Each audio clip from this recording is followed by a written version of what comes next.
Episode 2026-2030. Bab 2026, kembali. Sosok seseorang melesat masuk dari halaman. Liu Ning merasakan aktivitasnya dan bergegas menghampirinya. Mungkin karena tergesa-gesa, dia hanya mengenakan satu jubah. Kulitnya yang masih basah membuat jubah itu basah, dan jubah itu menempel di kulitnya. Meskipun dia tidak benar-benar menunjukkan apapun, lekuk tubuhnya yang menakjubkan tetap luar biasa. Kasim Lu menatapnya dan segera menundukkan kepalanya. Jantungnya berdebar kencang saat dia berkata, pencari laba-laba iblis pemakan hati baru saja menyerbu dan dibunuh oleh pelayan ini. Laba-laba iblis pemakan hati. Liu Ning mengulanginya sambil mengubah ekspresinya. Dia melihat mayat Kasim yang berkemah di sudut dan mayat laba-laba di sisi lain, lalu berkata, aku tidak pernah menyangka laba-laba ini bahkan bisa menyusup ke istana.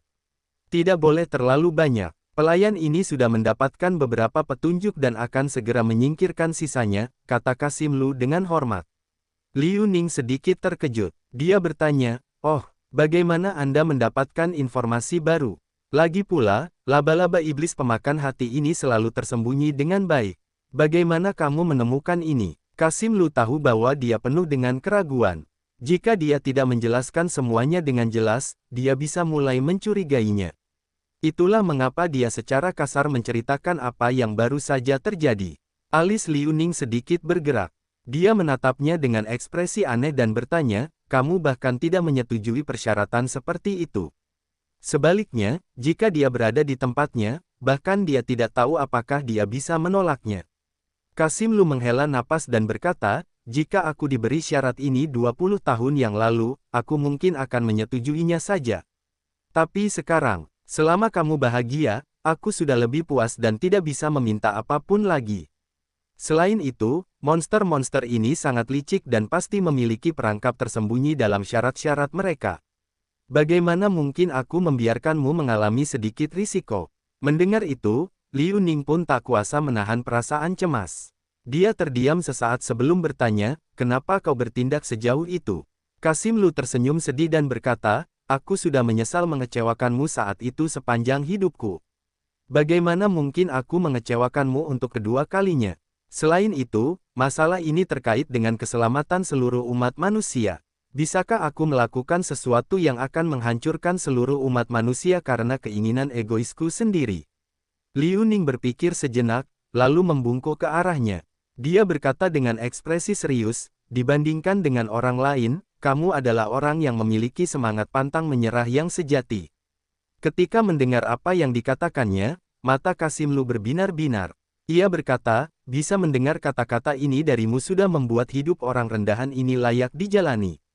Suasana hatinya benar-benar bagus saat ini. Ia tertawa terbahak-bahak saat berkata, aku harus melenyapkan monster-monster yang mungkin bersembunyi di istana secepat mungkin, atau mereka akan saling memberi tahu tentang kematian rekan mereka dan melarikan diri. Baca bab selanjutnya di novel.co per meter hanya. Saat dia melihatnya pergi, ekspresi Liu Ning menjadi sangat rumit.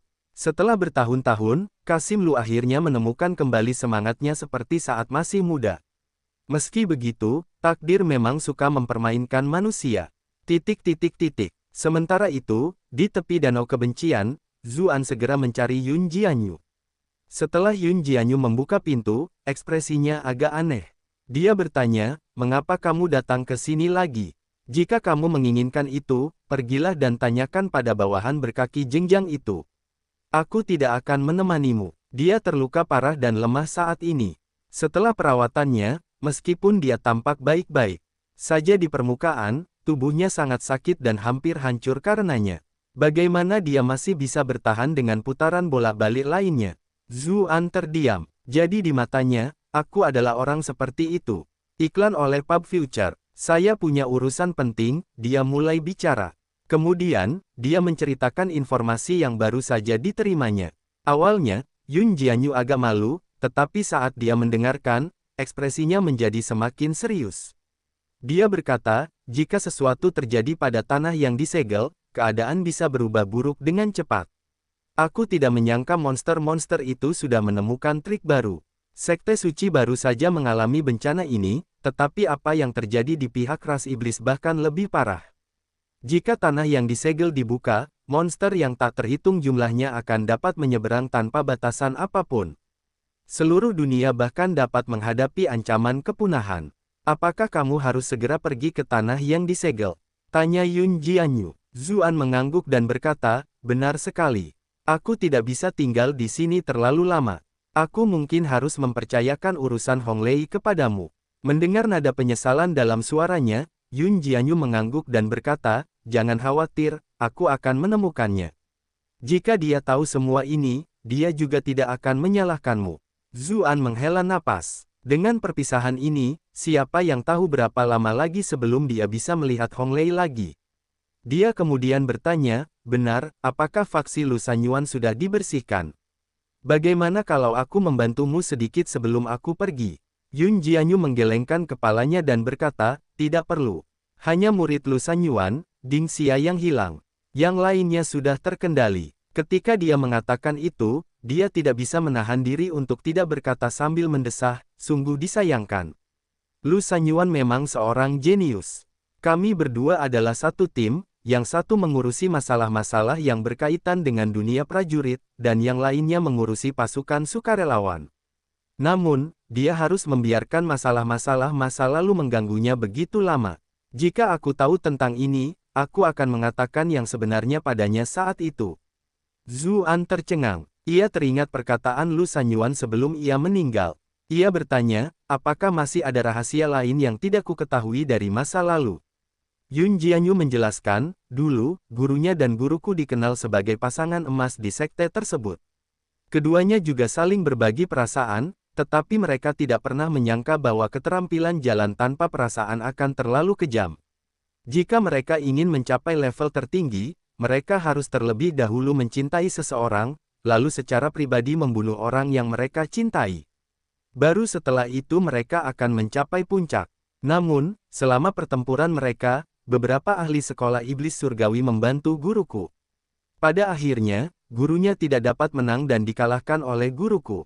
Demi reputasinya, kami tidak menyatakan alasan sebenarnya kepada dunia luar. Siapa yang tahu bahwa muridnya Lu Sanyuan akan menyimpan dendam dan berpikir bahwa gurunya meninggal karena orang-orang sekolah iblis surgawi kami. Zuan terkekeh dan berkata, masa lalu sudah berlalu. Sejujurnya, sebagai bupati istana, jika kalian datang dengan pasukan pemberontak lain untuk menghadapi istana, saya akan sedikit pusing. Saya peduli dengan kedua belah pihak secara setara. Siapa yang ingin kau peduli pada mereka? Yun Jianyu menjawab dengan kesal. Namun, sekarang setelah monster dari dunia lain menyerbu, umat manusia berada dalam krisis. Murid-murid sekte suci kita tidak akan bertindak tanpa memperhatikan situasi yang lebih besar. Mulai hari ini dan seterusnya, kita secara alami harus bekerja sama melawan monster asing dan tidak dapat membuang waktu untuk bertarung di antara kita sendiri. Itulah cara terbaik, kata Zuan, lalu memeluknya erat-erat. Ketika merasakan kekuatan pelukannya, Yun Jianyu, setelah ragu-ragu sejenak, tetap memeluknya lagi. Semua harapannya sirna ketika Hong Lei melihatnya. Dia sudah berpikir tentang bagaimana dia akan meninggalkan Zuan sepenuhnya. Itulah sebabnya dia menyetujui segalanya, karena dia pikir itu akan menjadi yang terakhir kalinya.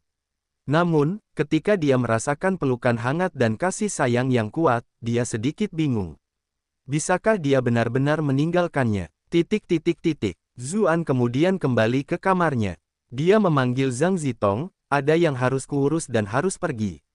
Kita berdua akan berpisah di sini. Pergilah ke tempat yang kau tuju. Zhang Zitong mengusap matanya yang masih mengantuk. Berita yang tiba-tiba itu membuatnya merasa seolah-olah hatinya sedang ditarik. Dia segera menjadi jernih dan bertanya, bisakah aku kembali ke rumah bordir? Zuan tercengang. Dia tidak menyangka dia akan mengatakan itu. Dia bertanya, apakah kamu tidak tahu aturan utusan bordir? Seseorang sepertimu yang telah mengkhianati organisasi sekali, hanya akan menunggu kematian begitu kamu kembali. Zhang Zitong menjawab, jika Panglima tertinggi Zuxi Cixin masih di sana, saya tidak akan pernah berani kembali. Namun, sekarang Tuan adalah bosnya, jadi saya masih bersedia kembali. Zuan terdiam. Zhang Zitong melanjutkan, saya sudah membayar kembali budi yang saya miliki kepada organisasi di belakang saya, jadi sekarang saya bisa mengabdikan diri sepenuhnya pada pekerjaan Tuan. Saya pasti tidak akan mengkhianati Anda lagi. Iklan oleh Pub Future. Zuan berkata sambil mengerutkan kening, kata-kata tidak berguna untuk hal-hal seperti ini. Kamu harus tahu bahwa dalam pekerjaan kami tidak akan pernah menggunakan siapapun yang memiliki noda sekecil apapun lagi.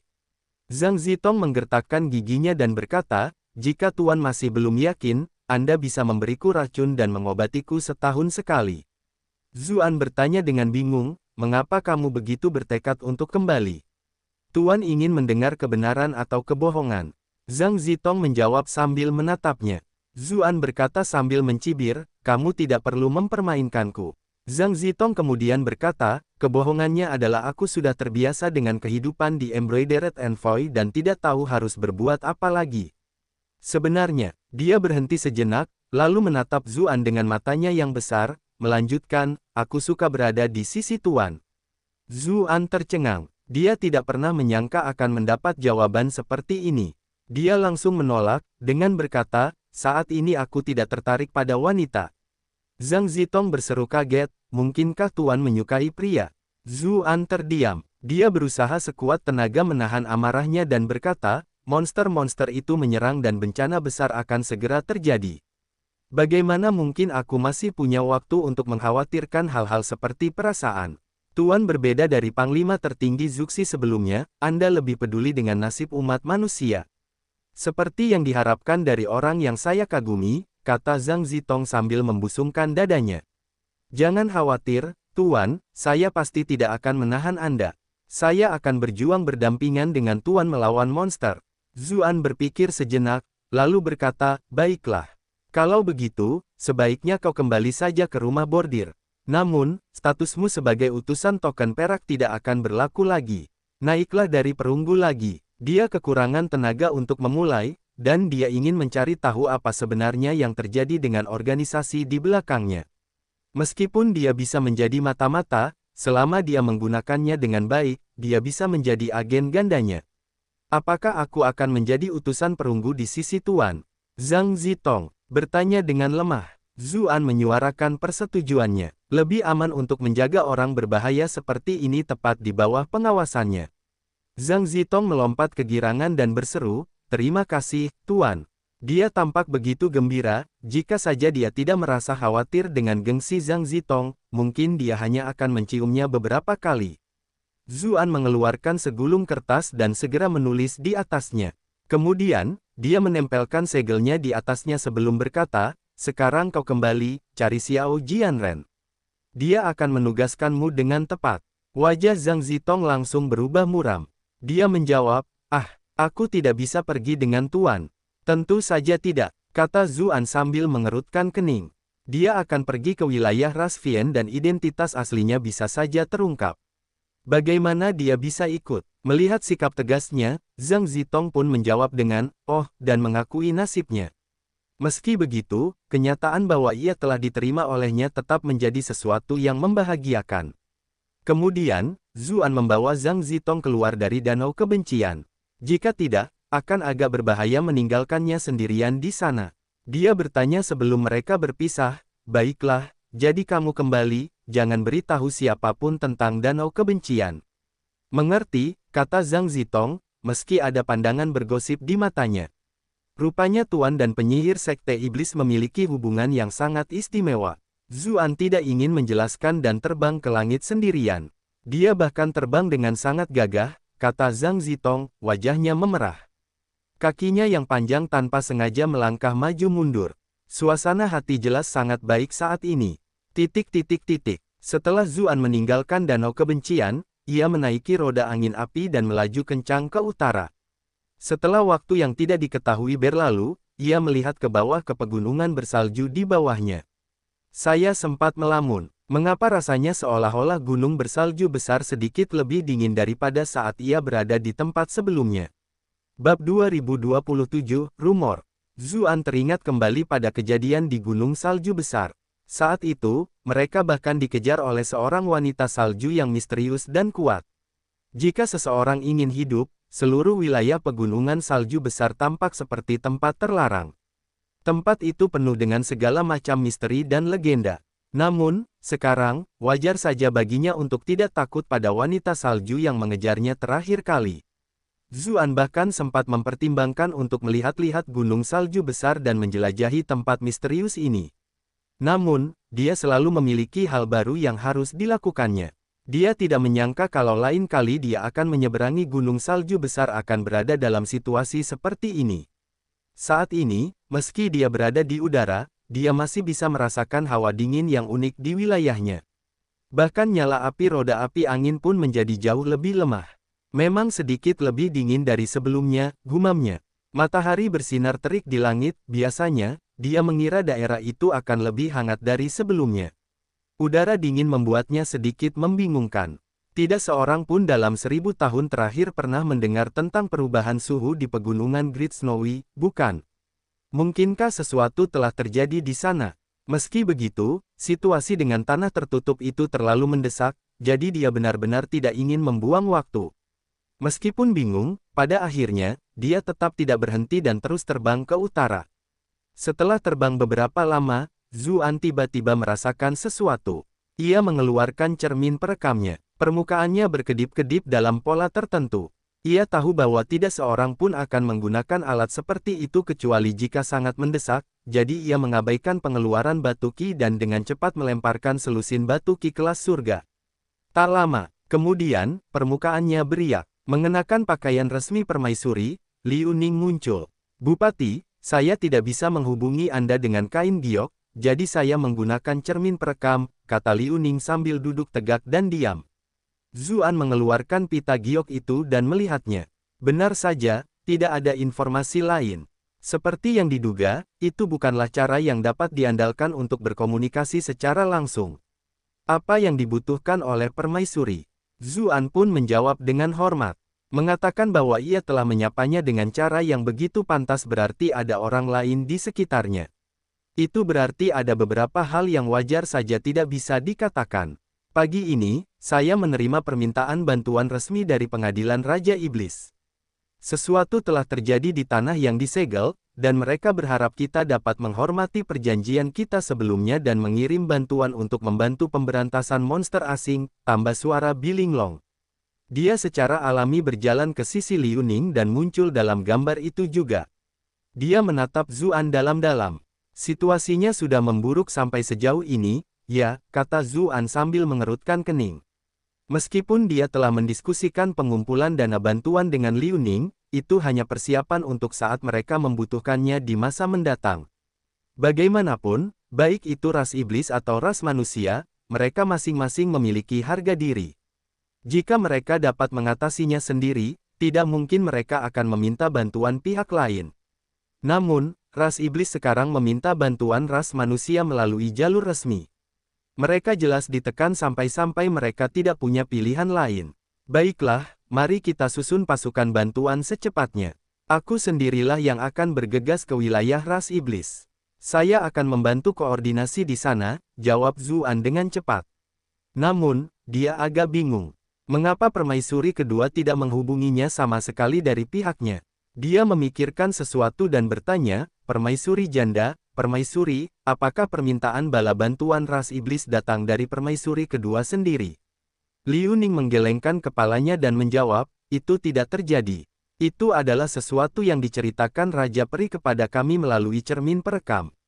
Ia mengatakan bahwa sesuatu yang buruk telah terjadi di tanah yang disegel dan bahwa permaisuri kedua berangkat pada malam hari, memimpin pengawal gagak emas untuk memberikan bantuan.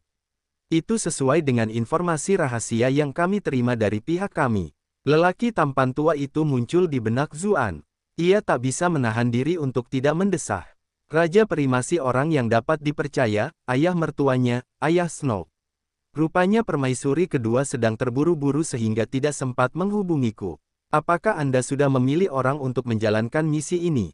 Zuan bertanya. Pilih cerita baru di Novel bin C0 meter. Biasanya, dua adipati klan Qin akan menjadi kandidat terbaik, tetapi mereka masih memiliki luka-luka sebelumnya dan tidak dapat pulih tepat waktu. Akhirnya, setelah kompromi dari masing-masing pihak, kami memutuskan bahwa Raja Liang Zhaoyi akan menjadi panglima tertinggi dan memimpin pasukan bantuan ke utara, jawab Bilinglong. Raja Liang, Zuan mengulanginya sambil mengerutkan kening. Orang itu adalah paman kaisar, tetapi pada kenyataannya, dia hanyalah orang yang tidak berguna. Dia telah memamerkan kekuatan militernya di kota Bright Moon, tetapi sebagai seorang ahli sejati, sedikit pelatihannya tidak berarti apa-apa. Meski begitu, dia bisa menebak beberapa hal dari kata-kata Bilinglong. Rupanya faksi permaisuri jelas tidak akan membiarkan pembantu kepercayaan klan Liu mengambil peran otoritas yang krusial. Lebih jauh lagi, faksi Ibu Suri juga tidak ingin siapapun dari klan Bi menjadi panglima tertinggi. Itulah mengapa kedua belah pihak berkompromi dan memilih Raja Liang, seorang anggota klan kekaisaran. Meskipun pelatihan dan kecerdasannya cukup biasa, ia memiliki kualifikasi dan tingkat prestise tertentu. Iklan oleh Pub Future, Liu Ning tampaknya telah melihat kekhawatirannya dan berkata, tidak perlu khawatir Bupati. Pengadilan telah membahas banyak hal.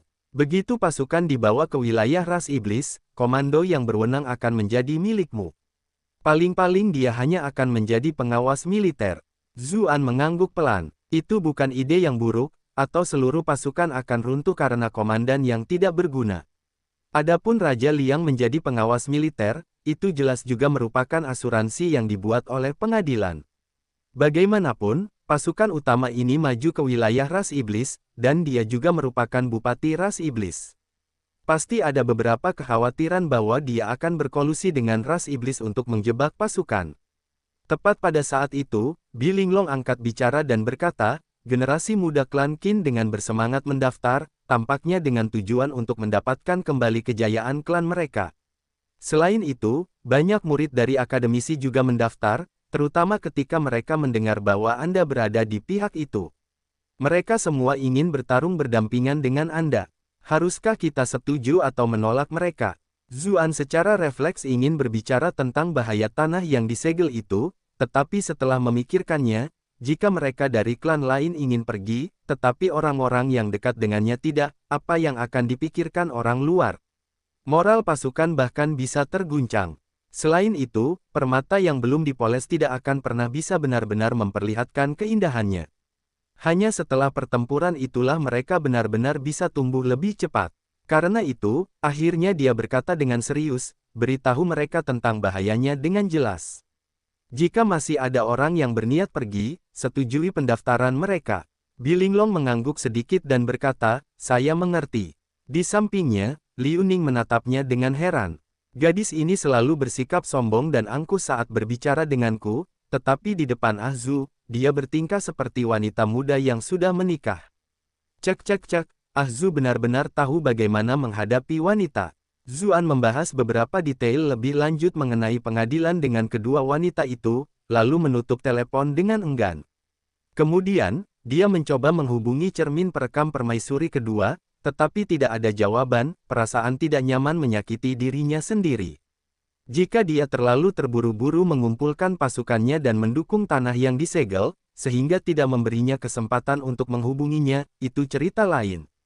Namun sekarang, itulah yang meneleponnya, dan dia masih tidak punya waktu untuk mengangkat teleponnya. Itu berarti situasinya sudah mencapai tingkat keparahan tertentu. Atau, sesuatu telah terjadi padanya. Sebelumnya, dia tidak dapat menghubungi Yun Jianyu melalui cermin perekam, dan tentu saja, sesuatu yang besar telah terjadi padanya. Jika bukan karena dia datang tepat waktu, dia mungkin sudah meninggal. Pihak permaisuri kedua, kuharap aku bisa datang. Dia mendesak roda angin api dengan kekuatan penuh, tidak peduli lagi dengan cadangan miliknya sendiri. Roda itu segera menjadi 4 kali lebih cepat. Begitu saja, dia melakukan perjalanan siang dan malam tanpa istirahat sama sekali. Dia segera melewati wilayah ras ular. Setelah memikirkannya, dia masuk untuk menanyakan situasinya. Tidak mengherankan mengetahui bahwa Yu Yanluo tidak ada di sana. Para tetua ras ular mengatakan bahwa permaisuri kedua telah mengumpulkan semua ahli dari berbagai ras untuk pergi ke tanah yang disegel. Pemimpin klan mereka adalah salah satu yang pertama merespons, membawa orang-orang kuat dari klan, termasuk Little White dan Little Blue, bersamanya.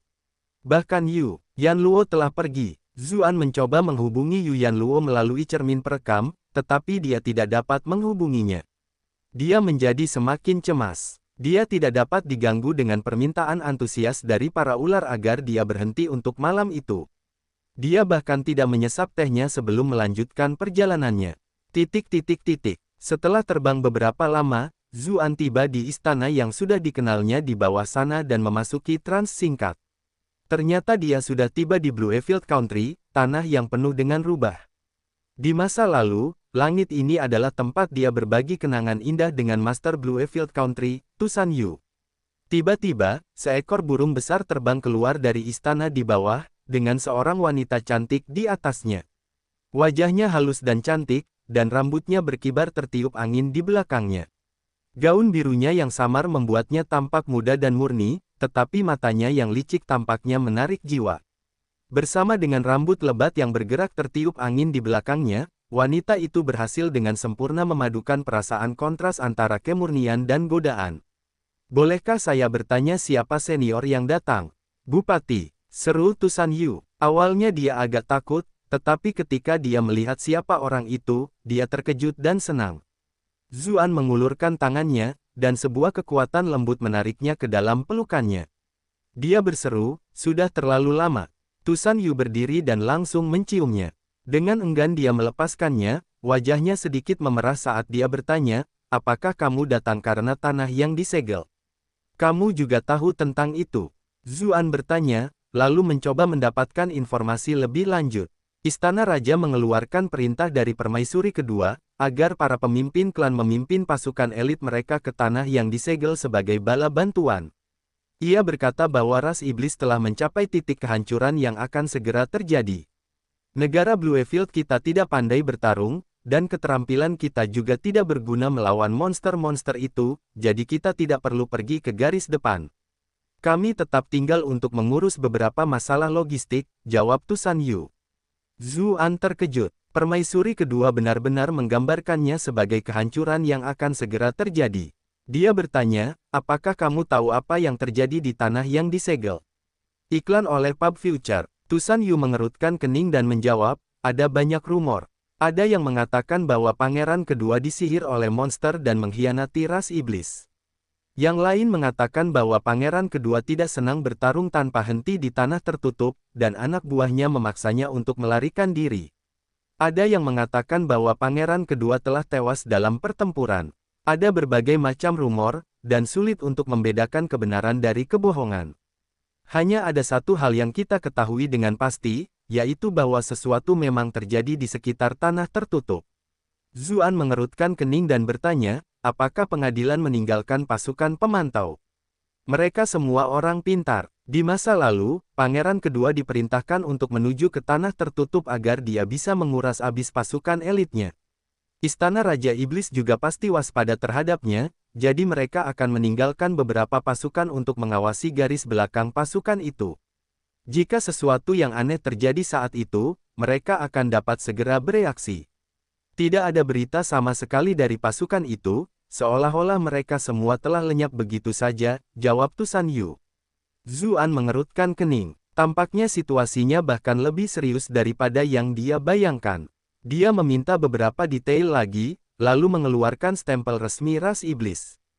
Dia menulis beberapa dokumen dan menyerahkannya kepada Tusan Yu, katanya, "Bala bantuan manusia akan segera menuju ke utara. Terima perintah ini dariku dan suruh para penjaga di pos pemeriksaan membiarkan mereka lewat. Pada saat yang sama, persiapkan perbekalan militer." Ekspresi Tusan Yu menjadi serius saat dia berkata, "Saya pasti akan melaksanakan perintah Anda." Pada saat yang sama, cara dia menatapnya menjadi lebih manis. Awalnya, dia khawatir bahwa dia hanya memperlakukannya sebagai mainan, tetapi dia sebenarnya bersedia membiarkannya berbicara atas namanya, yang berarti itu sama sekali tidak terjadi. Sementara itu, di ibu kota ras manusia, Xie Daoyun mulai marah setelah berdebat dengan Xie Xiu. Dia memprotes, "Sama sekali tidak. Kau adalah satu-satunya putra klan Xie, aku tidak akan membiarkanmu pergi ke tanah tertutup. Bukankah kau satu-satunya putri dari klan kami? Jika kau saja bisa pergi, mengapa aku tidak?" Xie Xiu menjawab dengan senyum lebar. Aku seorang wanita, jadi tentu saja berbeda. Xie Daoyun menatap adik laki-lakinya sambil mendengus marah. Akan menjadi hal yang wajar jika seorang bocah nakal sepertimu yang hanya tahu cara bermain-main sepanjang hari pergi, tetapi ini masalah prinsip.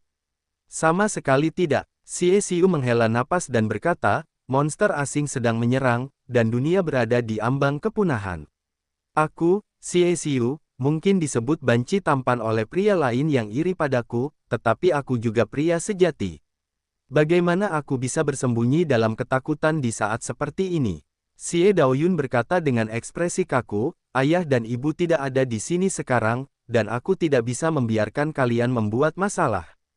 Aku cukup untuk mewakili klan Xie, FREW. Xie Xiu berkata sambil tersenyum, kalau begitu mari kita bicarakan dengan cara yang bisa kau mengerti. Begitu banyak murid akademis yang mendaftar untuk melawan musuh dengan perantara mereka. Ada banyak murid perempuan di antara mereka. Jika aku bertindak terlalu takut mati dan tetap tinggal, reputasiku akan memburuk. Bagaimana aku bisa terus mengejar wanita di masa depan? Xie Daoyun terdiam. Adegan serupa juga terjadi di antara berbagai klan di ibu kota. Di dalam rumah bupati, Qin Wanru mengetuk meja dan berdiri. Dia berteriak, tidak, sama sekali tidak. Yuzhao, kamu tidak bisa pergi. Sementara itu, Chu Yuzhao langsung panik dan bertanya, mengapa? Bahkan adik perempuan King He bisa pergi. Qin Wanru benar-benar gugup. Dia berkata, klan Chu kami telah menaruh semua harapannya padamu. Jika sesuatu terjadi padamu, apa yang akan dilakukan orang tuamu? Apa yang akan dilakukan semua orang dari klan Chu? Dulu, agar gelar bangsawan Bright Moon Duke dapat diwariskan dengan lancar, mereka telah menggunakan cara curang dan berusaha keras untuk membesarkan Chu Yuzhao. Bagaimana mungkin mereka membiarkan semuanya hancur karena kejadian ini? Bab 2028, Saudari yang berbagi ayah, tetapi ibu yang berbeda. Aku tidak bisa terus-terusan bersembunyi di bawah sayapmu, kan? Balas Chu Yuzhao, wajahnya memerah. Lagi pula, kakak ipar ada di sana. Dia bisa melindungiku. Ada begitu banyak orang yang butuh perlindungan di medan perang. Bagaimana dia bisa menjagamu? Bagaimana jika ada kelalaian dan... Qin Wanru terdiam, khawatir hanya dengan pikiran itu saja. Dia mengerutkan kening dan berkata, kita bisa membahas hal lain, asal jangan ini. Chu Yuzhao ingin mengatakan sesuatu yang lain, tetapi Murong King He berkata dari samping, kakak Chu, apa yang dikatakan Nona itu masuk akal. Daerah utara sangat dingin dan jauh, dan terlalu berbahaya. Kamu belum pernah merasakan kehidupan di ketentaraan, jadi itu akan lebih berbahaya bagimu daripada orang lain. Chu Yuzhao berkata dengan kesal, jadi kamu juga meremehkanku, adik perempuan King He. Di sampingnya, Chu Huanzhao tidak bisa menahan diri untuk tidak memutar matanya. Apakah kamu benar-benar tidak menyadari tingkat kultivasimu sendiri? Kamu hanya akan menambah masalah. Pada kakak ipar dengan pergi. Chu Yuzhao sangat marah, lalu membalas, setidaknya kultivasiku lebih tinggi darimu. Chu Huanzhao berkata dengan nada meremehkan, itu hanya karena di masa lalu, aku tidak menghabiskan banyak waktu untuk berkultivasi. Kamu telah melihat kecepatan kultivasiku akhir-akhir ini. Bukankah aku selalu memukulmu sampai kamu mulai berteriak memanggil ibu dan ayah? Apa? Seru Chu Yuzhao sambil menggertakkan giginya karena marah. Apa kau tidak punya rasa malu? Jelas-jelas kakak ipar yang membantumu meningkatkan bakat kultivasimu. Bukannya dia tidak membantumu meningkatkan bakatmu juga, tapi kecepatan kultivasiku jelas lebih cepat darimu, kata Chu Huanzhao dengan khawatir. Murong King He menyaksikan mereka berdua bertarung sambil tersenyum. Saudara seperti mereka sangat hebat. Tidak seperti klan Murong di mana saudara laki-laki dan perempuan lebih sopan dan menjaga jarak satu sama lain. Pada akhirnya, setelah semua bujukan mereka, Chu Yuzhao hanya bisa menyerah pada pikiran untuk mendaftar. Dia masih memperingatkan Murong King He, adik King He, kamu harus berhati-hati. Begitu kamu sampai di garis depan, kamu harus menghubungi saudara iparku. Dia pasti akan menjagamu. Oh, oke, kata Murong King He sambil sedikit menghindari kontak mata. Bagaimana mungkin aku masih mencarinya setelah pesan memalukan yang aku kirim padanya terakhir kali? Kakak Zhu nampaknya menaruh hati padaku, tetapi aku tidak dapat mengecewakan kakak Chu. Dibandingkan dengan keramaian ibu kota, Danau Kebencian Sekte Iblis jauh lebih tidak bersemangat. Setelah melalui pertempuran Lu Sanyuan melawan monster, Sekte Suci sudah sangat lemah. Selain itu, setelah kepergian Qiu Honglei dan Zuan, Yun Jianyu tidak dalam suasana hati yang baik. Para master sekte lainnya juga bisa merasakannya, jadi suasana hati secara keseluruhan agak suram. Yun Jianyu bergumam pada dirinya sendiri, kota bulan cerah adalah tempat tinggal paling lama Honglei, dan di sanalah dia bertemu dengannya juga. Mungkinkah dia berlari jauh-jauh ke sana? Dia menggelengkan kepalanya dan berkata, tidak mungkin, dia mungkin benar-benar terluka kali ini. Kenapa dia pergi ke tempat seperti itu dan merasa lebih kesal? Dia memikirkan banyak kemungkinan lokasi, tetapi semuanya ditolak satu per satu. Pada akhirnya, dia semakin kesal dan juga bingung. Dia tidak tahu di mana harus menemukan Qiu Honglei. Iklan oleh Pub Future. Tiba-tiba, seorang bawahan melaporkan, pemimpin sekte, ada seseorang yang ingin bertemu dengan Anda yang terhormat. Siapa? Tanya Yun Jianyu sambil mengerutkan kening. Dia mengatakan dia berasal dari klan Yun di utara, jawabnya di bawah itu. Ekspresi Yun Jianyu berubah saat dia berkata, biarkan dia masuk. Tak lama kemudian, seorang pria parubaya dibawa ke pintu masuk. Dia memiliki paras yang baik, jelas merupakan pria yang tampan di masa mudanya. Yun Jianyu melambaikan tangannya, memberi isyarat kepada bawahannya untuk mundur. Jelajahi novel baru di novelbind.com. Yun Shou dari utara memberi hormat pada ketua sekte. Kata pria parubaya itu sambil membungkuk. Bagaimana kamu bisa menemukan tempat ini? Tanya Yun Jianyu sambil tersenyum dingin. Danau Kebencian adalah tempat yang sangat rahasia. Selama bertahun-tahun, bahkan utusan bordir tidak dapat menemukannya. Pria parubaya itu berkata sambil tersenyum, dulu kita pernah membawa ketua sekte ke sini, jadi mengirim satu orang ke sini bukanlah hal yang sulit. Ekspresi Yun Jianyu berubah dan dia berkata, aku sudah tidak ada hubungannya dengan tempat itu. Pria parubaya bernama Yun Shou menggelengkan kepalanya dan menjawab, bagaimana hubungan garis keturunan bisa begitu mudah diputuskan. Yun Jianyu berkata sambil mencibir, dulu, aku hanyalah anak haram dari seorang wanita rendahan. Bagaimana mungkin aku punya hak untuk bergaul dengan bangsawan dari klan Yun? Ekspresi Yun Shou tetap lembut saat dia berkata, orang tua itu berbicara terlalu kasar. Klan Yun sangat menghargai Anda di masa lalu, dan mereka mencoba mencari cara untuk membawa Anda kepada mendiang ketua sekte iblis. Apakah Anda benar-benar berpikir Anda akan dapat menjadi muridnya dengan mudah tanpa kami bekerja di belakang layar? Hah, kata Yun Jianyu dengan ekspresi dingin. Kamu mengungkit hal-hal dari beberapa dekade lalu yang mungkin terjadi atau tidak, dan kamu ingin aku merasa bersyukur padanya. Bukankah kau terlalu meremehkanku di sini? Apa yang kau pikir aku semudah itu dibodohi? Yun Shou menghela napas dan berkata, apakah itu benar-benar terjadi atau tidak, itu adalah sesuatu yang dipahami sepenuhnya oleh Master Sekte Yun. Di masa lalu, semua ujian Sekte Iblis sangatlah berbahaya. Kamu masih muda saat itu dan belum memiliki kultivasi yang cukup tinggi. Dalam beberapa kesempatan, kamu hampir mati. Jika bukan karena bantuan rahasia yang kamu terima, bagaimana mungkin kamu bisa tumbuh dengan aman dan akhirnya menduduki posisi sebagai Master Sekte? Yun Jianyu terdiam. Beberapa kenangan masa mudanya muncul. Dia selalu penasaran bagaimana dia bisa lulus, dan kemudian, dia hanya menganggapnya sebagai keberuntungannya. Sekarang, tampaknya itu karena bantuan klan Yun. Ini adalah hal-hal yang tidak diketahui orang lain di Sekte Iblis, dan dia juga tidak pernah membicarakannya. Tidak mungkin seseorang akan tahu tanpa terlibat. Memangnya kenapa kalau itu terjadi atau tidak? Jangan bilang kau akan dengan naif berpikir bahwa ini cukup untuk mengancamku untuk membalas budimu. Yun Jianyu akhirnya membalas dengan mencibir. Sebagai pemimpin Sekte Iblis selama bertahun-tahun, dia sudah terbiasa menari di ambang hidup dan mati. Dia bukan gadis kecil naif yang bisa dengan mudah dimanipulasi. Saya tidak berani, kata Yun Shou sambil membungkuk. Orang yang rendah hati ini hanya ingin datang untuk membicarakan beberapa hal lama. Kami tidak berani mengancam Anda. Ia kemudian melanjutkan, apakah ketua sekte tahu tentang latar belakang klan Yun Utara kita? Yun Jianyu mengerutkan kening dan berkata, tidak tertarik.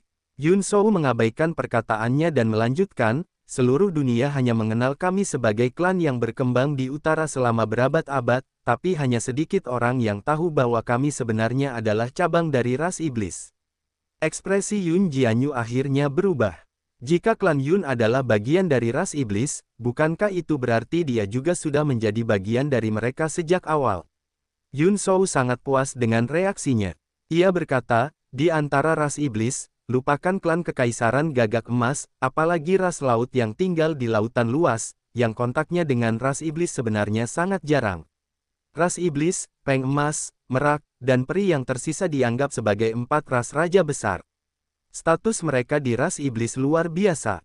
Selain itu, ras iblis juga terbagi menjadi 4 klan besar, klan Yun, Suolun, Rong, dan Wu, dengan klan Yun kita sebagai pemimpinnya. Selama lebih dari 2/3 keberadaan ras iblis, klan ini dipimpin oleh klan Yun.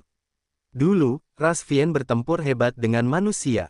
Sayangnya, ras Vien kalah, tetapi kami masih mendambakan hari ketika kami bisa kembali ke tanah air dan merebut kembali dunia dari manusia. Itulah sebabnya kami mengirim sebagian orang ke wilayah manusia untuk mulai menghuninya dan berkembang biak. Sementara itu, klan Yun Utara adalah apa yang dipersiapkan oleh ras iblis di sisi ini. Saat dia bercerita tentang sejarah klannya, wajahnya penuh kebanggaan. Yun Jianyu tersenyum ambigu dan menjawab, jadi, apakah kamu ingin aku menyambut ras iblis kembali ke tanah air mereka sebelumnya? Iklan oleh Pub Future. Dia mulai pulih dari keterkejutan awalnya sekarang. Bahkan jika dia memiliki darah ras iblis, memangnya kenapa?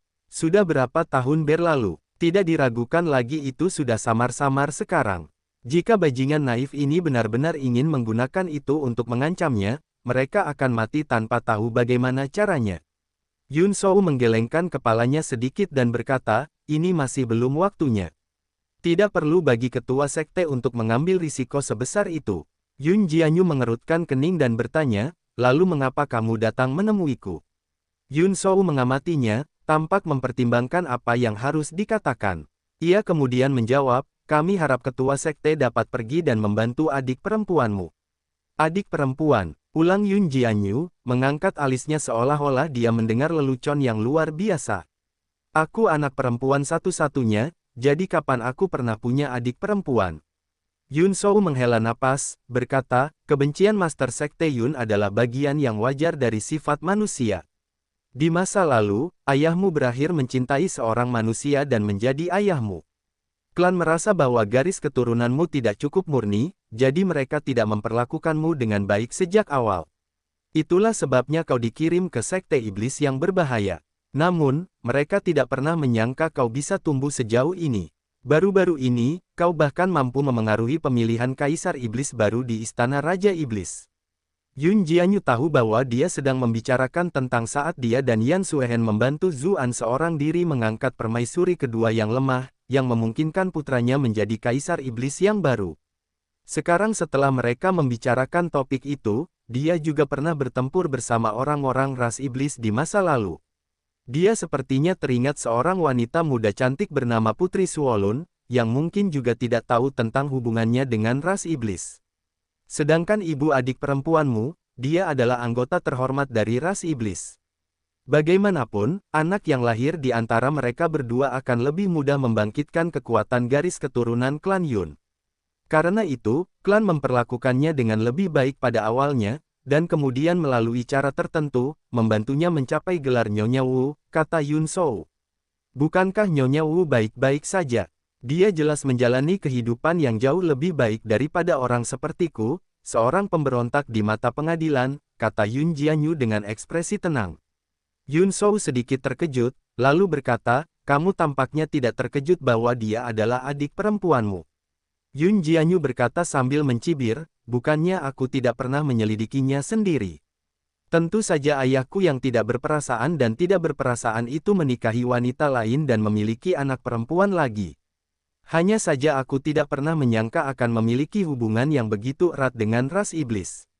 Yun Shou menghela napas dan berkata, kalau begitu, sekarang kamu seharusnya sudah mengerti hubungan antara kami dan ras iblis. Kamu seharusnya sudah mengerti masalah ayahmu di masa lalu, kan? Yun Jianyu menyingsingkan lengan bajunya dan berkata, aku tidak peduli dengan semua masalahnya, yang ku tahu dia tidak berperasaan dan tidak berperasaan. Dia meninggalkan ibuku dan membiarkannya meninggal. Syukurlah dia meninggal lebih awal juga, kalau tidak, aku akan mempertimbangkan untuk membalas dendam atas ibuku. Yun Shou berkata, dulu, ayahmu meninggal dunia begitu cepat karena dia selalu memikirkan keadaan ibumu. Ketika mendengar itu, tidak ada reaksi emosional sama sekali di wajah Yun Jianyu. Yun Shou lalu berkata, meskipun kamu dan Yun Yuking tidak berasal dari ibu yang sama, kalian memiliki ayah yang sama. Jika kalian berdua bisa saling menjaga, itu akan sangat luar biasa. Apa yang terjadi padanya? Tanya Yun Jianyu. Dia tidak begitu tertarik, tetapi setelah memikirkannya, menggunakan ini sebagai alasan untuk mendapatkan informasi juga tidak masalah. Yun Shou gembira mendengar jawabannya, dan berkata, dia sebenarnya tidak dalam bahaya. Sebaliknya, Permaisuri dan Ibu Suri sedang bertarung dengan sengit dan mencoba untuk mendapatkan kekuasaan. Yun Jianyu mencibir dan berkata, mereka berdua bisa bertarung sesuka hati, tapi pada akhirnya, bukankah itu semua adalah Bupati yang memiliki keputusan terakhir? Bagaimanapun juga, Bupati Zuan berasal dari latar belakang yang sederhana dan tidak memiliki banyak orang di sisinya. Pelaksanaan banyak dekret pemerintah masih harus melalui orang-orang permaisuri atau ibu suri untuk dilaksanakan. Karena itu, demi kepentingan masing-masing, tentu saja mereka harus berjuang, jelas Yun Shou. Juga, menurut intelijen yang kami terima, Bupati tampaknya hanya tertarik pada wanita dan kultivasi. Dia sama sekali tidak peduli dengan otoritas di istana. Yun Jianyu tidak bisa berkata apa-apa. Penyimpangan si bajingan Ahzu itu sudah menjadi fakta yang diketahui secara global. Yun Shou melanjutkan, dengan premis seperti itu, tak satu pun dari kedua wanita itu ingin kalah dari yang lain. Mereka berdua ingin menjadi wanita dengan otoritas terbesar di istana. Itu bukan hanya keinginan mereka sendiri, tetapi juga mewakili klan di belakang mereka, serta visi kolektif para menteri yang telah mengikuti mereka selama ini. Akhir-akhir ini, kedua belah pihak telah berusaha untuk menarik raja-raja yang memerintah berbagai wilayah kekuasaan. Raja Wu adalah salah satu dari orang-orang penting ini. Ia telah diundang ke ibu kota. Ia selalu memiliki ambisi yang besar sejak awal. Sebagai putra Zhao Han, ia tentu ingin merebut semuanya. Ia telah menyadari bahwa ini adalah kesempatan besar dan berencana untuk melihat apakah ia dapat memanfaatkan krisis ini untuk keuntungan pribadi. Yun Jianyu memikirkan apa yang telah terjadi selama beberapa hari terakhir. Tampaknya ada banyak pangeran yang memperebutkan tahta, dan Ahzu bahkan telah membunuh satu orang. Tampaknya Raja Wu yang nakal benar-benar tidak ingin hidup lagi. Yun Shou berkata, meskipun pasukan Raja Wu tidak buruk, mereka masih belum cukup untuk menaklukkan massa.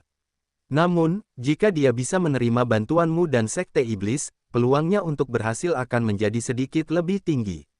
Selain itu, karena hubunganmu dengan Bupati tampaknya sangat baik, kami harap kamu dapat berbicara baik tentang Raja Wu. Jika tidak, jika Raja Wu tidak sengaja membuat kesalahan dan membuatnya marah, tidak akan ada kesempatan untuk melaksanakan rencananya tepat waktu. Bab 2029, Tanah Tertutup. Jantung Yun Jianyu berdebar kencang.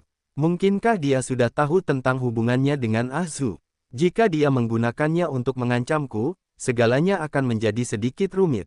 Merasa melihat kebingungannya, Yun Shou berkata sambil tersenyum, manusia-manusia ini mungkin tidak tahu kebenarannya, tapi bagaimana mungkin kita tidak tahu? Sebelumnya, di Istana Raja Iblis, Anda dan Bupati bertarung berdampingan, jadi hubungan kalian sangat baik. Karena itu, seharusnya bukan masalah besar baginya untuk mengawasi saudara iparmu, kan? Yun Jianyu tidak bisa berkata apa-apa. Yun Shou melanjutkan, bukankah Lu Sanyuan baru saja memulai pemberontakan? Pasukannya tidak memiliki pemimpin saat ini, jadi kita bisa meminta mereka mencari perlindungan di bawah Raja Wu. Dengan begitu, mereka tidak perlu lagi bertindak sebagai pemberontak. Selain itu, Raja Wu juga akan memiliki pasukan yang cukup untuk mengendalikan berbagai pesaingnya. Tentu saja, kalian tidak akan melakukan ini dengan sia-sia. Kalian dapat menempatkan asisten, kepercayaan kalian sendiri dan mengendalikan pasukan dengan cara itu. Begitu Raja Wu naik tahta, kamu dapat dengan lancar diberi jabatan guru negara. Sekte Iblis akan menjadi sekte suci sejati. Inilah cita-cita yang dikejar oleh banyak anggota sekte kalian. Dengan kesempatan yang begitu baik di depan kalian, Jika arwah para master sekte kuno ada di sini, mereka pasti akan mendukung pilihan kalian. Yun Jianyu harus mengakui bahwa orang ini memang memiliki beberapa keterampilan dalam membangkitkan perasaan. Dia berkata, dulu, metodemu mungkin tidak buruk. Namun, saat ini, ada monster yang menyerang dari dunia yang berbeda. Semua kekuatan yang berbeda saat ini bergandengan tangan untuk menghadapi musuh yang kuat ini, namun kamu dan Raja Wu melakukan hal-hal semacam ini di belakang layar. Bukankah kamu hanya membahayakan seluruh dunia? Siapa yang mengira bahwa penyihir yang membunuh orang-orang seperti ular yang membelah gandum benar-benar akan membahayakan nasib umat manusia? Yun Shou berkomentar dengan ekspresi terkejut. Apa yang kau katakan memang masuk akal, tetapi bahkan jika langit runtuh, ada langit yang lebih tinggi. Belum lagi fakta bahwa monster-monster asing itu masih tidak dapat menyerang dunia ini. Dia berhenti sejenak dan berkata sambil tersenyum, lagi pula, sebenarnya berkat monster-monster yang membuat masalah itulah para elit bupati dan pasukan utama dipindahkan. Itulah mengapa Raja Wu bisa mendapatkan kesempatan yang begitu besar. Sikap Yun Jianyu langsung berubah sangat dingin. Ahzu bertarung melawan monster-monster ini dengan imajinasi hidupnya, mencoba menyelamatkan dunia ini, namun masih banyak bajingan ambisius yang hanya peduli dengan keuntungan pribadi mereka. Apakah ketua sekte menaruh curiga pada bupati?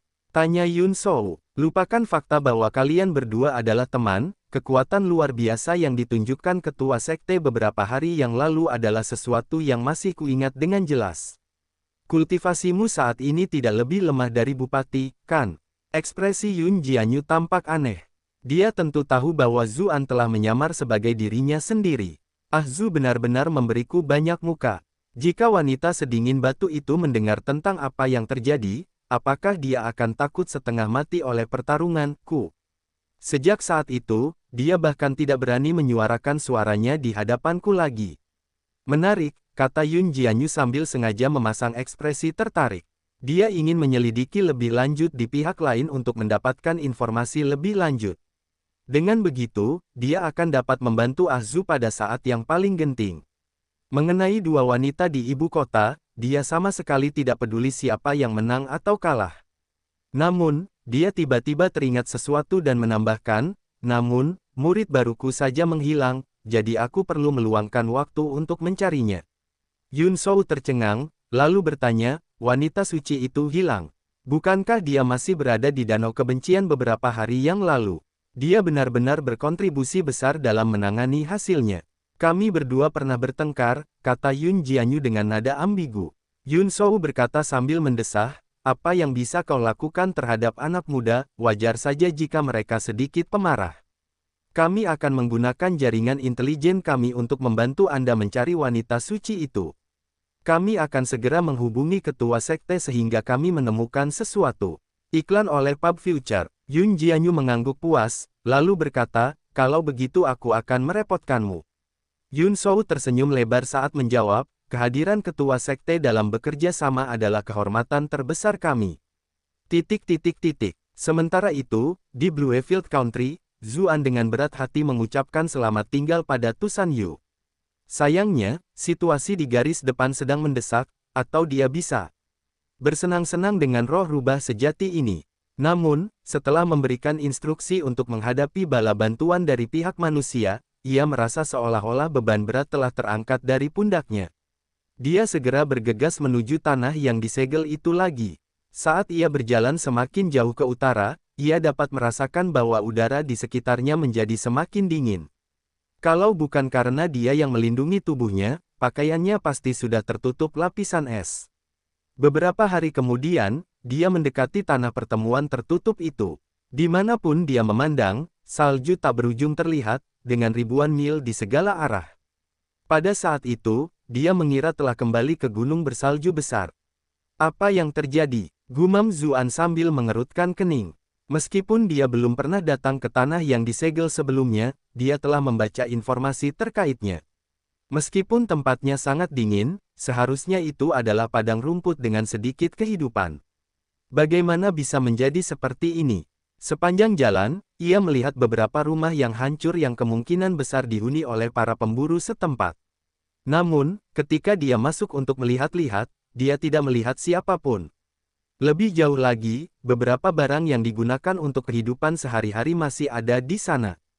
Kursi dan meja agak berantakan, seolah-olah mereka tiba-tiba menghadapi bahaya dan melarikan diri karena khawatir. Dia mendongak ke arah cakrawala yang jauh. Ada cahaya kuning coklat raksasa di arah itu. Seberkas cahaya yang muncul dari atas mencapai langsung ke langit, sementara seberkas cahaya di bawah mencapai bermil-mil di bawah tanah. Itu tampak seperti mata raksasa yang menjulang tinggi di atas dunia, seolah-olah batas langit itu sendiri telah terkoyak. Retakan spasial yang sebelumnya dia lihat di Gunung Valet tidak dapat dibandingkan dengan yang ini sama sekali. Dia bisa merasakan tekanan misterius dan mengerikan bahkan dari jauh. Ini adalah tanah tertutup yang dijaga Rasvien selama lebih dari 10.000 tahun. Zuan menarik napas dalam-dalam. Sejak dia menang melawan Zhao Han, dia tidak bisa menahan diri untuk tidak menjadi terlalu percaya diri. Namun sekarang, nampaknya alam semesta itu luas dan penuh dengan hal-hal yang luar biasa. Sebelum kekuatan kosmos, hanya seorang manusia abadi di bumi yang ingat tidaklah berarti apa-apa. Setelah terdiam beberapa saat, dia tersadar dari lamunannya dan menenangkan pikirannya. Dia dengan hati-hati mengamati daerah yang jauh. Dia samar-samar bisa melihat sebuah kota di pinggiran lingkaran kuning kecoklatan. Itu adalah kota paling utara dari wilayah Rasvien, Primeval Iron City. Dalam kata-kata Rasvien sendiri, itu adalah kota yang dibangun di atas ladang beku, pertahanan yang tidak bisa ditembus. Ini terutama untuk mempertahankan diri dari tanah yang disegel, serta untuk melindungi mereka yang bertanggung jawab atas logistik dan kualitas hidup. Tepat saat itu, Zuan samar-samar merasakan aura kehidupan di sana. Ia melesat seperti kilat dan dengan cepat tiba di langit di atas Primeval Iron City. Para penjaga segera menemukannya dan berteriak kaget, dan banyak busur silang dan meriam rune diarahkan padanya. Tiba-tiba terdengar suara wanita cantik berkata, "Kalian semua, berhenti." Itu Bupati, seorang wanita muda dengan penampilan yang mengesankan menghentikan para prajurit di gerbang kota. Dia mengenakan gaun berwarna pelangi yang sangat memikat dan mempesona di dunia ini. Dia memiliki hiasan rambut biru muda dengan gaya rambut yang menyerupai bulu, menambahkan sedikit semangat muda pada penampilannya yang dewasa. Kami menyapa Bupati, ikuti bab baru di novel.com. Kami tegaskan, ... Semua prajurit membungkuk memberi hormat.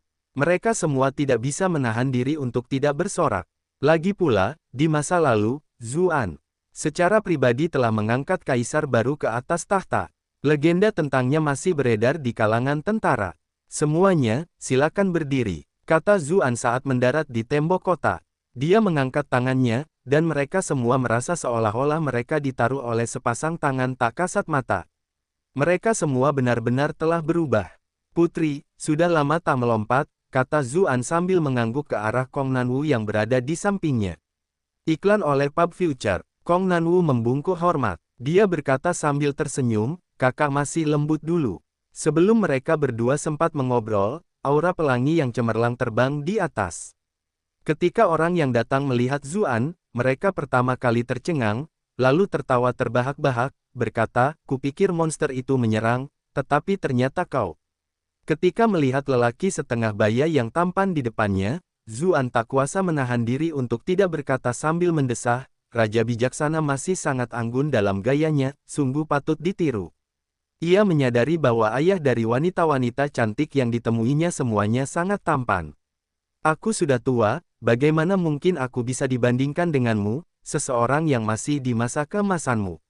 Kong Qiaoming menjawab, kini dengan senyum yang lebih lebar di wajahnya. Anak ini benar-benar tidak pandai berbicara, saya suka. Sementara itu, sesepuh lainnya membungkuk pada Zuan dan berkata, saya memberi hormat kepada Bupati. Zuan segera berdiri dan menjawab, Tuan terlalu sopan. Orang ini adalah Kong Qing, seseorang yang pernah ditemuinya sebelumnya di Cloud Center Commandery. Kong Qing telah bertindak atas inisiatifnya sendiri dan menunjukkan ketulusan besar atas nama ras merak.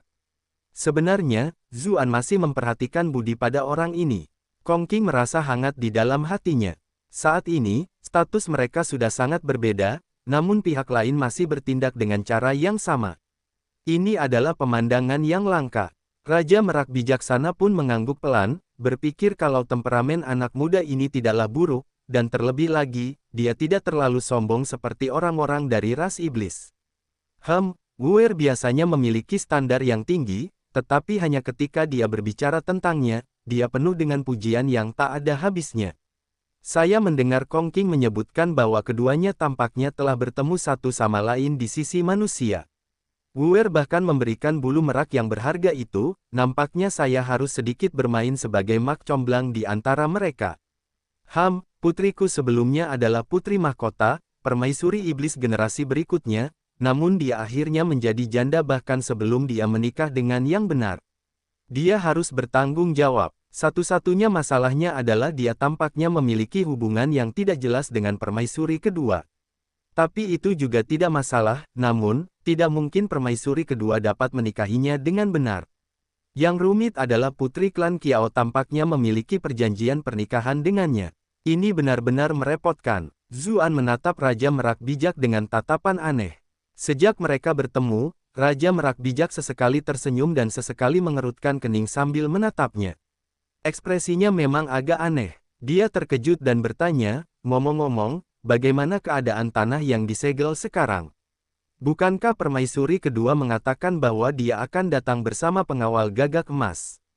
Kenapa dia masih belum datang juga setelah sekian lama? Biasanya, betapa kecilnya kota ini, dia pasti sudah keluar begitu menerima berita kedatangannya, bukan? Ketika mendengar nada mendesak dalam nada bicaranya, Kong Nanwu tersenyum samar. Ada desas-desus bahwa dia memiliki sesuatu yang terjadi dengan permaisuri kedua, tetapi saat itu, dia hanya dianggap sebagai fitnah yang diucapkan oleh pihak yang kalah. Saat ini, tampaknya itu benar-benar bisa terjadi. Ekspresi Raja Bijak Merak menjadi serius. Dia membawa Zuan ke tempat yang lebih tenang di atas tembok kota sebelum berkata, permaisuri kedua memasuki tanah yang disegel. Apa? Seru Zuan, kali ini dia benar-benar terkejut. Kong Nanwu menjelaskan, ketika istana raja tiba-tiba menerima berita bahwa sesuatu terjadi di tanah yang disegel, banyak orang menduga bahwa mungkin ada masalah dengan pangeran kedua.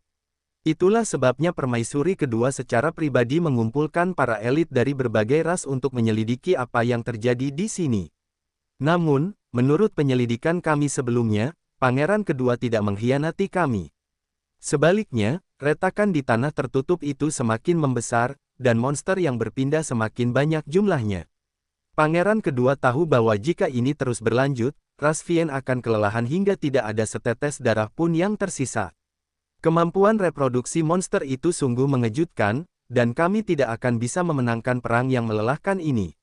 Oleh karena itu, ia membawa pasukannya ke tanah tertutup itu untuk memperbaiki segel kuno itu. Bab 2030, Kematian yang Dijamin. Zuan tercengang, mengungkapkan kebingungan dan percepatannya. Kapan seseorang yang ambisius seperti pangeran kedua pernah mencapai pencerahan seperti itu? Raja Merak Bijak berkata sambil tersenyum pahit, awalnya, reaksi kami sama seperti Anda, tetapi kemudian, penyelidikan kami menunjukkan bahwa memang demikian. Sejak pangeran kedua melancarkan serangan bunuh diri dan menyerbu ke tanah tertutup, hampir tidak ada monster yang kembali. Itu jelas berarti serangan proaktif pangeran kedua yang efektif. Dia mendesah dan menambahkan, pangeran kedua memang salah di masa lalu, tetapi dia tetap orang baik dengan kemauan yang kuat. Dia telah mendapatkan kekaguman dari kita semua. Zuan agak bingung, bertanya-tanya, apakah manusia juga bisa memasuki tanah yang disegel itu? Ia mengira bahwa monster-monster itu disegel di dalamnya, dan tanah itu tidak cocok untuk kehidupan manusia. Saat ini, tampaknya sangat mungkin hal itu tidak terjadi. Tanah yang disegel itu sebenarnya sangat luas. Awalnya, tanah yang disegel itu tidak begitu luas. Ini adalah hasil dari perluasan bertahap selama ribuan tahun, jelas Raja Merak yang bijaksana. Kong Nanwu menatap retakan yang mengerikan di cakrawala, dan tak dapat menahan diri untuk tidak menggigil. Raja Merak yang bijaksana melanjutkan, banyak tempat di dalam sebenarnya adalah benteng dan pengaturan yang ditinggalkan oleh para kuno senior. Namun setelah puluhan ribu tahun bercampur, kami tidak dapat lagi mempertahankan tempat-tempat itu dan terpaksa mundur sedikit demi sedikit. Akhirnya, kami mundur ke kota besi purba ini. Dia berhenti sebentar, lalu berkata dengan ekspresi rumit, dan di tanah yang disegel, sebenarnya ada banyak tempat yang mirip dengan kota besi purba. Ekspresi Zuan berubah sedikit aneh. Dia bisa membayangkan lautan darah dan api yang luas yang memenuhi area itu hanya dengan mendengar beberapa kalimat itu. Dia berpikir sejenak dan bertanya dengan serius, lalu mengapa permaisuri kedua masuk? Raja Merak yang bijaksana menjawab, ketika kami datang ke sini dan mendengar tentang tindakan berani pangeran kedua dan para prajuritnya, orang-orang menjadi marah dan menuntut agar kami membantu pangeran kedua. Kami tidak bisa membiarkan tokoh heroik seperti pangeran kedua mengorbankan dirinya dengan sia-sia.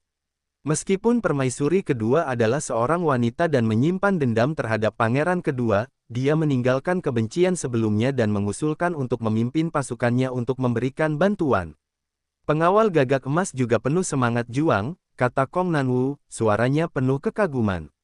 Jelas bahwa, karena dia juga seorang wanita, permaisuri kedua memberinya banyak inspirasi. Zuan adalah seseorang yang telah mengalami berbagai macam bencana dan situasi yang serius, jadi cara pandangnya terhadap berbagai hal kini benar-benar berbeda.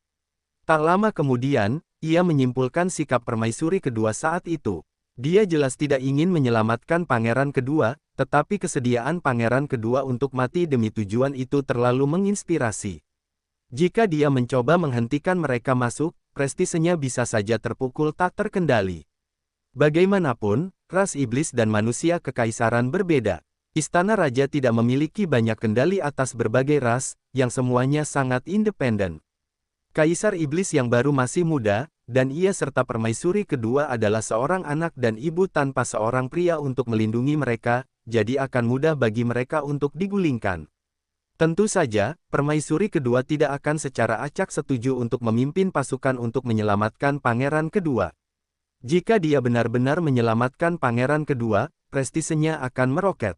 Lebih jauh lagi, setelah pergi ke neraka dan kembali bersama, elit pengawal gagak emas dan pasukan dari berbagai ras bisa menjadi lebih memihak pangeran kedua. Semuanya akan benar-benar terlambat saat itu. Itulah mengapa dia mengambil inisiatif untuk masuk ke dalam untuk menyelamatkan mereka, yang akan segera menghilangkan ancaman tersebut. Terlepas dari apakah dia menyelamatkan pangeran kedua atau tidak, dia telah menciptakan citra heroik, tak kenal takut, dan tanpa pamrih untuk dirinya sendiri. Semua orang di ras Vian akan mengagumi dan mengaguminya. Tidak peduli seberapa hebat pangeran kedua, dia hanya bisa melayani sebagai bawahnya. Tidak ada masalah dengan tindakannya, karena pilihannya memang sangat berbahaya. Ketika Zuan memikirkan hal itu, dia tidak bisa menahan diri untuk tidak merasa sedikit khawatir. Dia bertanya, lalu apakah orang-orang itu mengikuti pangeran kedua ke tanah yang disegel? Iklan oleh Pub Future, yang mulia membawa serta para ahli dari ras gagak emas dan pengawal gagak emas elit istana raja, jawab Raja Merak bijaksana. Selain itu, Raja Peng Emas kecil membawa serta individu-individu terkuat dari ras harimau dan singa. Mereka semua adalah prajurit terhebat dari ras iblis. Rupanya menyadari bahwa hubungan Zuan dengan Yu Yanluo istimewa, ia menambahkan, benar, Ratu Medusa juga memimpin para ahli dari ras ular dan mengikuti di sisi permaisuri kedua. Anak ini memang tidak setia, tetapi di antara ras Vian, ini bukanlah suatu kekurangan, melainkan suatu kelebihan yang luar biasa. Raja iblis mana yang tidak memiliki sekelompok istri? Hanya individu terkuat yang dapat memiliki lebih banyak pasangan dan dengan demikian lebih banyak keturunan, yang mengarah pada suku yang lebih makmur. Ketika dia memikirkan hal-hal itu, dia menjadi semakin puas terhadap Zuan. Mendengar bahwa Yu Yanluo juga mengikuti mereka ke tanah yang disegel, Zuan menjadi semakin khawatir. Dia bertanya, bagaimana dengan pasukan utama lainnya, seperti pasukan ras iblis, Raja Kalajengking, dan Raja Macan Tutul Terbang. Raja Peri Agung yang tinggal bersama Kaisar Iblis Muda untuk mengawasi istana raja adalah sesuatu yang dia ketahui, tetapi dia belum mendengar apapun tentang faksi penting lainnya. Putri Suolun datang bersama beberapa bawahannya. Menurut apa yang dikatakannya, bala bantuan dari klan Yun, Suolun, Rong, dan Wu dari ras iblis akan segera tiba, kata Kong Nanwu, meskipun dia sedikit mengernyit dan menambahkan, namun hingga saat ini, kita masih belum melihat seorang pun prajurit dari klan tersebut. Zuan tercengang. Mungkinkah ras iblis sama sekali tidak ingin berpartisipasi dalam situasi ini, dan Putri Suolun diperlakukan sebagai kambing hitam? Atau apakah ada sesuatu yang terjadi di antara ras iblis? Kong Nanwu kemudian berkata, Raja Kalajengking dan Raja Macan Tutul Terbang seharusnya juga sudah tiba, tapi kita juga belum melihat jejak mereka. Zuan dengan dingin bertanya-tanya, apakah mereka mencoba mempertahankan kekuatan mereka dan melanggar perintah pusat? Raja Merak Bijak terdiam. Sekarang tampaknya hal seperti itu memang mungkin terjadi. Baik manusia maupun iblis, mereka tidak pernah bersatu sepenuhnya. Setiap golongan memiliki tujuan dan kepentingan masing-masing. Sangat sulit untuk membuat mereka semua bekerja sama untuk satu tujuan bersama. Zuan tiba-tiba teringat sesuatu dan segera berkata, Raja Bijak, bala bantuan manusia akan segera tiba di utara. Kirim beberapa orang untuk berkoordinasi dan menerima mereka, untuk mencegah hal buruk terjadi. Raja Kalajengking dan Raja Macan Tutul Terbang selalu berperang melawan manusia, jadi wilayah kekuasaan mereka dekat dengan tempat bala bantuan manusia berasal. Tidak apa-apa jika mereka tidak membantu, tetapi jika mereka memutuskan untuk melawan pasukan manusia, itu jelas bukan sesuatu yang bisa dihentikan oleh Tusan Yu sendirian.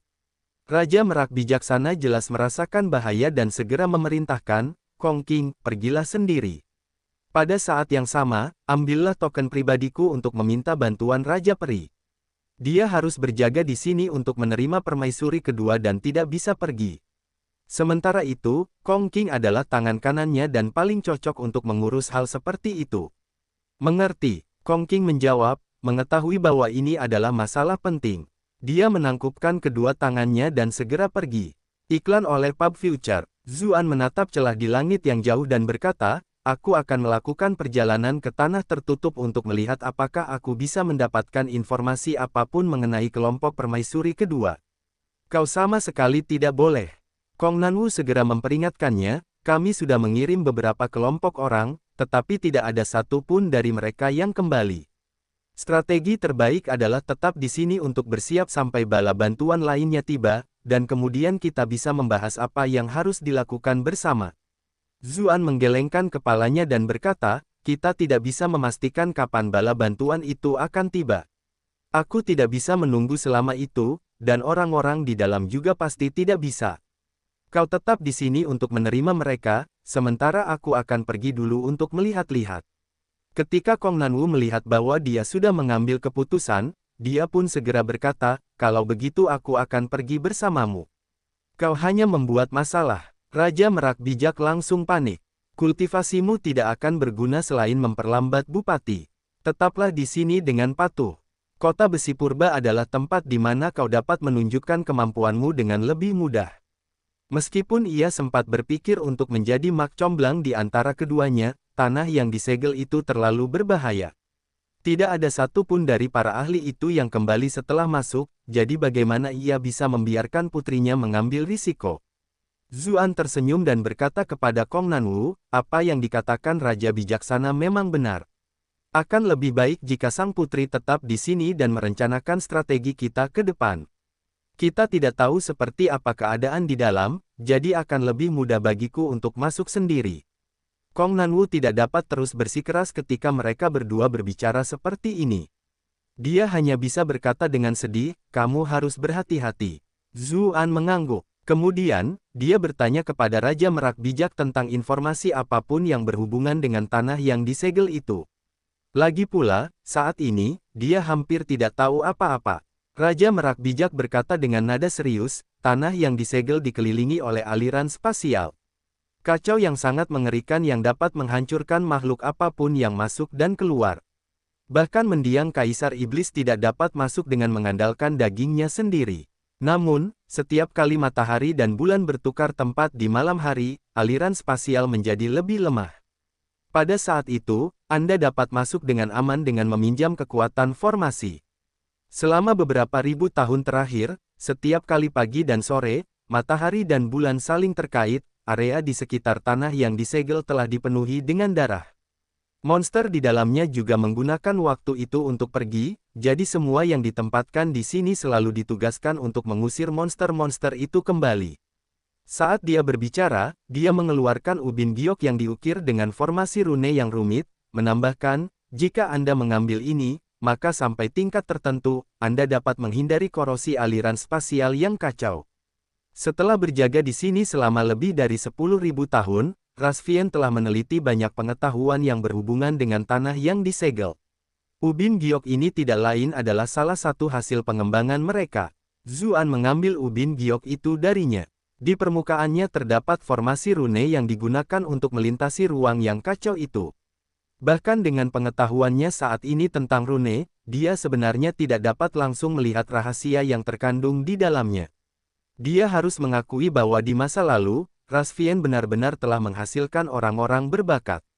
Kemudian, Raja Merak bijaksana membagikan beberapa informasi lebih lanjut terkait tanah yang disegel, tetapi sebagian besar terkait dengan wilayah luar.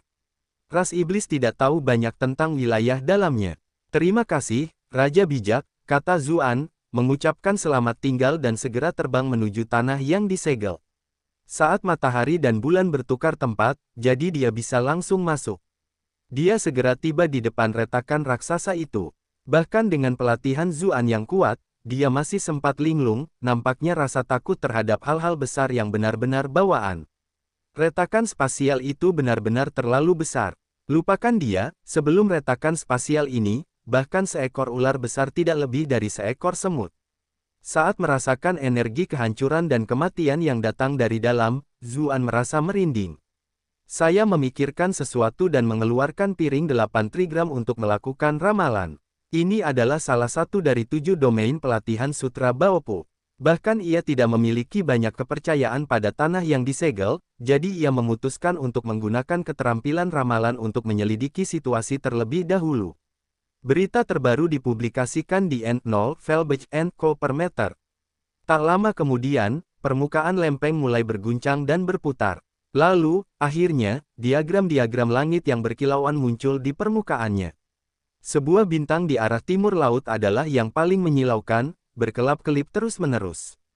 Ekspresi Zuan langsung berubah drastis saat melihatnya, karena itu adalah bintang kepunahan kehidupan yang paling berbahaya.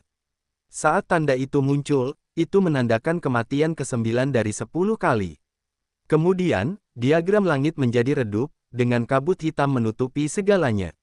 Bintang-bintang menjadi merah tua, seolah-olah telah menjadi tengkorak berdarah. Zuan terdiam. Ini adalah pertanda yang berarti kematian 10 kali lipat.